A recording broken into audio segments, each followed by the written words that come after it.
Phénomène lumineux de haute atmosphère, tout à fait spectaculaire. Vous nous faites parvenir des photos quand ça se produit chez vous. Puis ça, c'est pas tout le monde qui a le même bonheur. Hein. Les gens du nord du Québec sont plus favorisés. On parle ici d'aurore boréale. Ça se passe à 60, 90 km au-dessus de nos têtes.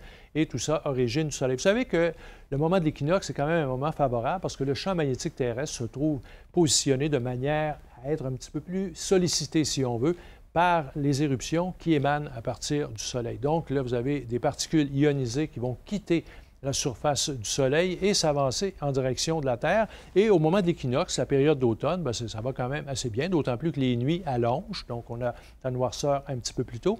Ça arrive chez nous, là, au bout de 30 à 48 heures, à partir du moment où il y a eu cette émission de particules, donc en direction du champ magnétique terrestre, parce que c'est là où ça se passe. Donc, à partir des pôles, vous avez des lignes de force. Alors là, ce qui arrive du Soleil, le vent solaire va bousculer le champ magnétique. Les particules ionisées vont venir exciter les particules d'oxygène et d'azote, ce qui va donner la couleur, puisque celles-ci vont libérer de la luminosité. Et c'est à ce moment-là qu'on observe le phénomène d'aurore boréale. Donc, ça arrive plus souvent qu'autrement. On dit 2 fois plus souvent en automne et au printemps qu'en hiver et également en été.